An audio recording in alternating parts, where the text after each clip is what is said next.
What's up? Welcome back to the channel and welcome back to a new video. This is my 2018 F80 M3. Bought this thing completely stock not too long ago, and we are getting started on the modifications. Now, we recently actually just installed the Eventuri intake up front in the engine bay here, and we also did the Eventuri carbon fiber engine cover. Beautiful, absolutely love it. Hope you guys enjoyed that install. It was a pretty long video, but I wanted to go over step by step with everything. But we are continuing on with the modifications on the interior. Now, I will be doing a lot of stuff in here over time. One of the things that I always wanted to do as soon as I got my M3 was put in some type of phone mount. Now, I know it seems like a very, very simple, straightforward kind of, I wouldn't even say modification, but a very simple thing. There is some really nice options out there for the F80 M3. Now, if we're sitting in the driver's seat, as you can tell, there is really not anywhere to put your phone. Yes, you do have the center console here, but you would have to close it in order to drive. And I like access to my phone just in case I'm using it for Spotify or maps or anything like that. I do have Apple CarPlay up on the screen. Having your phone easily accessible, not falling all over the place, is something that I like to have in my cars. And what I have been doing is kind of just placing it in the cup holder area. So I just kind of lay it flat. It fits in here pretty well, but still, it kind of takes up the cup holders, so I'm not able to use them. I can't put my wallet or anything in there. It's just kind of a little annoying. There's a little kind of area here, but you can't put anything in there. It's pretty small, and it's really not that usable. Now, you can do the typical phone mounts that most people do. Just get them off Amazon or something, where you just put it in the vents, or you put them in the cup holder or something like that, or stick it somewhere. One of the things I really don't like about the ones that clip onto the vent is, first of all, damaging the vent over time if you have a heavy phone. And also it blocks the vent, so you're not going to get the heat or air coming out of it. It's just really annoying. I never was a fan of those. I don't like ones that you stick on the dash because it leaves residue. They end up falling off and everything. I'm just not a big fan of them. The cup holder ones as well, they're always janky and just look like as seen on TV kind of things, so I'm not a big fan of those either. However, there's a company called Rennline that actually developed this little bracket that works directly into the dash of the F80 M3. This works for other F chassis as well. And it's really nice. What we're actually going to do is take off the trim, move the head unit out of the way, and bolt it in. So basically it's going to sit like this, but the bracket is going to be behind the head unit there. So all we're going to see is this little mount right here. It's going to be out of the way. It's not blocking anything, easily accessible. And I just think it's a really clean mount. A lot of people use these. This brand, as I mentioned, it's called Rennline, and it's very, very nice, very high quality. And it uses these stock holes for the head unit to mount it up. So let's go ahead. Let's show you step by step of how to get this installed, and let's see how it works. All right, so the first step that we need to do to actually get behind the head unit is remove this top carbon piece of trim. It goes from here all the way to the end of the passenger side past the vent. It's really simple to remove. You simply just pull back and you're able to gain access. You don't want to pull too hard to break anything, but if you can see it kind of pulling away a little bit. Obviously, when you get on this side, it gets thinner, so be a little bit more careful, but the little tabs come off pretty easily.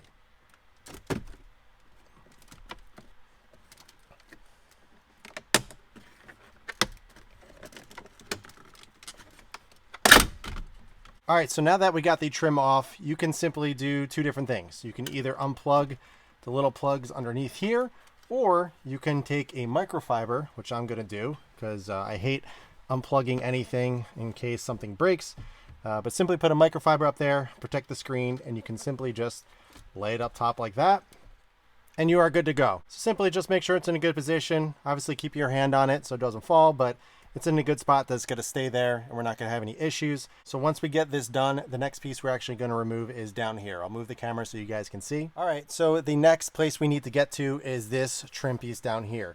So there's two clips on the top, so we're going to simply take a trim tool, get under there, and pop it free. Just like that. And you simply can just move that out of the way.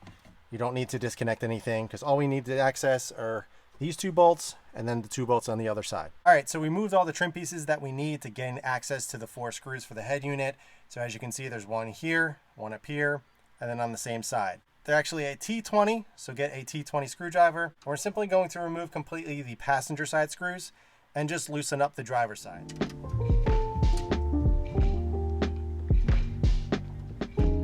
All right, so we got this side removed, those side loosened. So as you can see, we can get access to get behind the head unit to put the mount. As you can see, the holes on the mount line up perfectly, and it's gonna sit behind there nice and clean, and it's gonna look like a very, very factory OEM piece. So let me go ahead, set the camera up, show you where it goes, kind of get everything put together, and I'll show you what it looks like.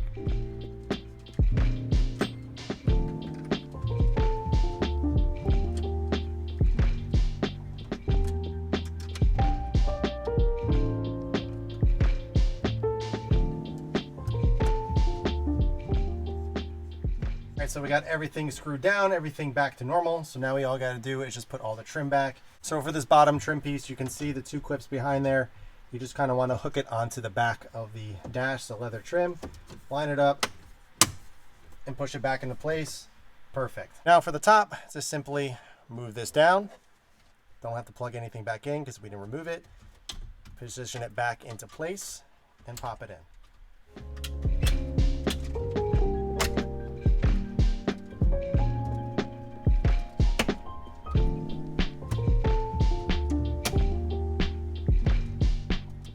All right, so super simple. As you can see, everything is back together, looking perfect. Everything popped back in perfectly. There was no weird clips or anything missing. The really cool thing about the trim over here, it actually has metal pins instead of the plastic stuff that I've been used to from the past few cars that I've had. Has really nice clips and everything went back in perfectly, smoothly, no scratches, everything looks good. So here is the mount. As you can see, it's sitting right behind the head unit. There's no gap or anything. It's perfect. It looks super OEM, sitting right there, and you do have the adjustability.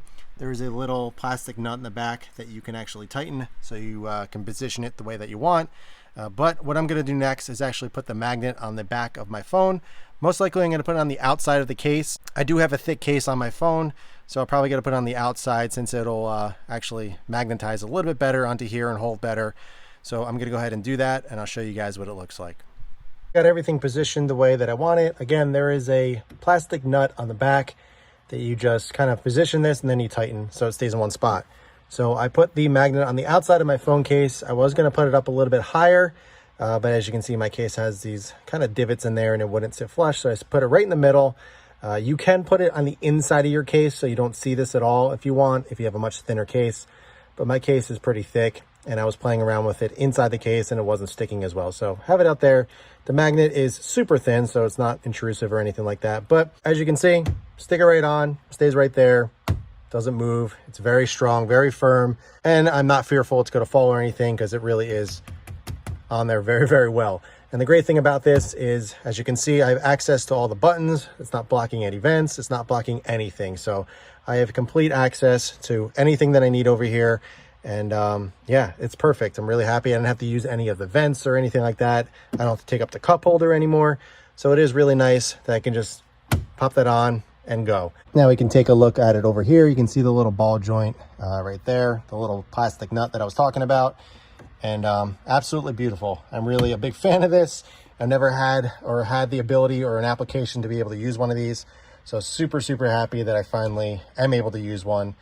And that it works so well. Now I don't have to worry about my phone sitting here. I don't have to worry about taking out the cup holders. So really happy with that. Super simple install that literally took me like 10 minutes to do, 10, 15 minutes with recording. So not hard at all. Anybody can do this. Looks factory, looks OEM, and really happy with it. Huge shout out to my buddy Jeff, who actually sent this over to me. He had an extra one, I believe, that he wasn't using anymore. And he was like, hey, do you want this? And he sent it over. So huge shout out to my buddy Jeff. Thanks once again. So that is going to wrap up the install of the Rennline phone mount. Absolutely love it. They have many, many applications for many different cars. So it's not just the F80 M3. They have Porsche, pretty much you name it. They have an application. They have a bracket for it. So you're able to run it in your car. I will leave a link below if you guys are interested in picking one up for your F80 M3. But for the next couple videos, I wanted to show you guys these right here. I picked up a Muscleman oil thermostat as well as the Daler valve controller. These are both from Keys Motorsports, so huge shout out to Brian from Keys. Thank you so much. Literally these came to me in like a day or two, so pretty awesome. This thing is absolutely beautiful. I cannot wait to install this. It's gonna be a full video, full install of this. Same thing with the Daler valve controller as well, which is kind of getting started on the modifications. I have so much coming in, it's insane. Suspension, exhaust, interior, engine bay, pretty much you name it.